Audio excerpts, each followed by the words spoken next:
जय हिंद दोस्तों, स्वागत है आपका अपना प्यारा सा यूट्यूब चैनल आर्ट संग्रह में। तो आप लोग कैसे हैं?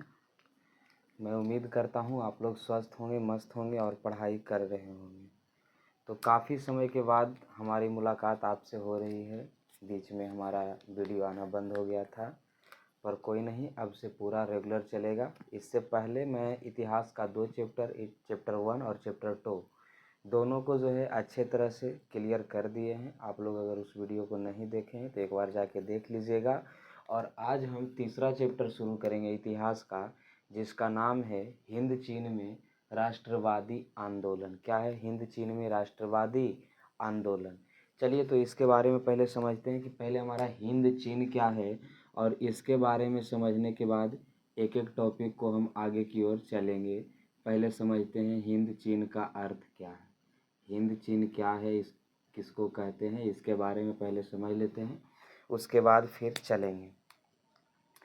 तो हिंद चीन का अर्थ उस 2.80 लाख, हिंद चीन का अर्थ जो है उस 2.80 लाख वर्ग किलोमीटर में फैला हुआ उस क्षेत्र का, उस भूभाग से है जिस भूभाग में जो है Laos Laos Vietnam Laos Vietnam और कंबोडिया, लाओस वियतनाम और कंबोडिया आते हैं।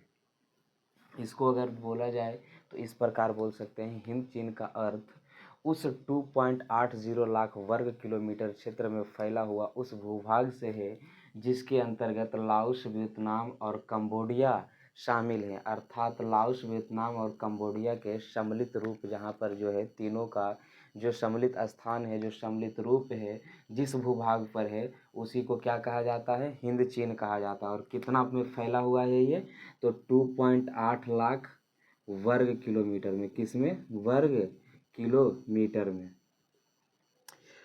आगे चलते हैं, इसके बाद समझते हैं हम हिंद चीन का। अगर कुछ डाउट है तो बोलिएगा, एक बार मैं फिर से क्लियर कर देता हूँ इसको, कि हिंद चीन का अर्थ उस 2.80 लाख वर्ग किलोमीटर क्षेत्र में फैला उस भूभाग से है जिसके अंतर्गत लाओस, वियतनाम और कंबोडिया आते हैं। अर्थात इन तीनों देशों के सम्मिलित रूप को ही हिंद चीन कहा जाता था। तो चलिए अब समझते हैं उपनिवेशवाद। पहला टॉपिक हो गया हमारा, और दूसरा हमारा हो जाएगा उपनिवेशवाद। उपनिवेशवाद किसको कहते हैं?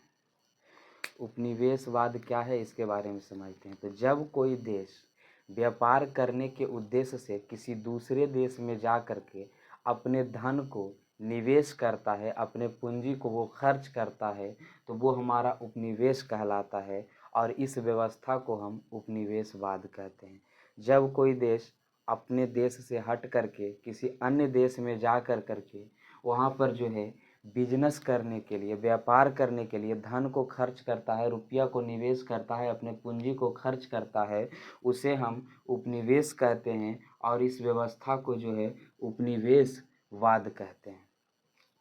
उदाहरण के लिए भारत में जो है ब्रिटिश सरकार आया व्यापार करने के उद्देश्य से, और यहाँ पर आया, अपना पूंजी लगाया, अपना धन को निवेश किया, खर्च किया, और उसके बाद व्यापार करना शुरू कर दिया। धीरे धीरे जो है भारत को गुलाम में कर लिया, वो बात बाद की बात है। लेकिन उपनिवेशवाद को समझने के लिए यही समझ सकते हैं कि जो है कोई भी देश किसी अन्य देश में जा कर के वहाँ पर अपने पूंजी को निवेश करता है, खर्च करता है, व्यापार करने के उद्देश्य से, वही हमारा उपनिवेशवाद कहलाता है। इसके अथवा अगर इसको दूसरा डिफिनीशन में बोला जाए तो पहला तो बोल दिए, और दूसरी बात किया जाए अथवा लगा करके लिखा जाए तो इस तरह से हम लिख सकते हैं कि जब कोई शक्तिशाली देश किसी कमज़ोर देश पर आक्रमण करके वहाँ पर अपना कब्ज़ा जमा लेता है, वहाँ पर अपना सत्ताधिकार कर लेता है, और वहाँ पर जो है अपना मनचाहे रूप से व्यापार करता है, इसको भी हम उपनिवेशवाद कहते हैं। इसको भी हम क्या कहते हैं? उपनिवेशवाद कहते हैं। तो मैं उम्मीद करता हूँ आप लोग को यहाँ तक समझ में आ गया होगा। नेक्स्ट टॉपिक क्या है, एक बार देख लेते हैं।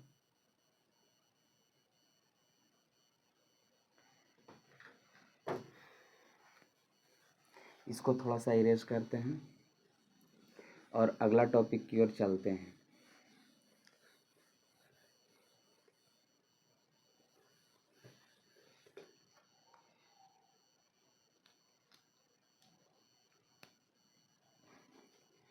अगला टॉपिक हमारा हो जाएगा हिंद चीन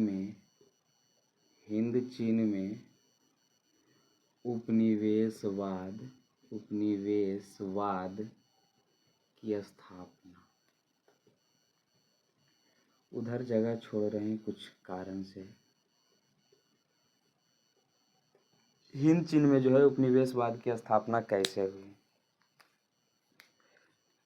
तो इसके बारे में समझने के लिए हम इस चीज़ को समझते हैं कि भारत में जो है अंग्रेज़ों की कंपनियां थी और भारत में फ्रांस का भी कंपनियां था, लेकिन भारत में अंग्रेज़ों की कंपनियां फ्रांस की कंपनियां को व्यापार करने के मामले में बहुत पीछे छोड़ दिया। अर्थात भारत में अंग्रेज़ों की कंपनियां व्यापार करने के मामले में बहुत आगे था और फ्रांस वाले कंपनियों का जो है व्यापार अच्छा खासा नहीं चल रहा था। इसलिए जो है फ्रांस वालों ने हिंद चीन में जा कर के जो है उपनिवेशवाद को स्थापित करना चाहा और उसी तरह से जो है हिंद चीन में उपनिवेशवाद स्थापित हुआ। इसके बारे में एक बार थ्योरी को पूरा देखते हैं और पूरा पढ़ते हैं, आप लोग समझिएगा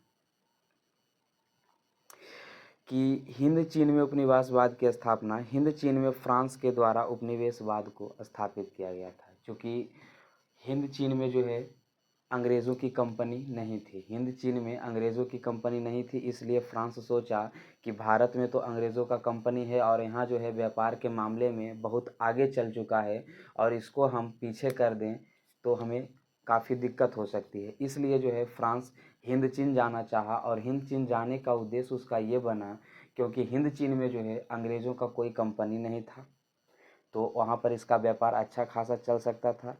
अच्छा, उसके बाद जो है हिंद चीन में इन 3 राष्ट्र आता था जो भी अमीरेश किए, लाओस, वियतनाम और कंबोडिया, और इन तीनों देशों के जो बीच में जो है बहुत बड़ा बाज़ार होता था जिसमें यह अपने व्यापार को बढ़ा सकता था। जो भी सामान को ये बनाता इसको बेचने के लिए बाज़ार वहाँ पर पर्याप्त मिल गया था और इसलिए हिंद चीन जाना चाहा। और दूसरा के बाद तीसरा रीज़न हमारा ये था उसका कि जो है फ्रांस हिंद चीन जाना इसलिए चाहा क्योंकि हिंद चीन में जो है उसे व्यापार करने के लिए जो भी कच्चे माल की आवश्यकता थी, जो भी कच्चे पदार्थ की आवश्यकता थी, वह उसे हिंद चीन में मिल जाता था। वह इसे हिंद चीन में क्या होता था, मिल जाता था।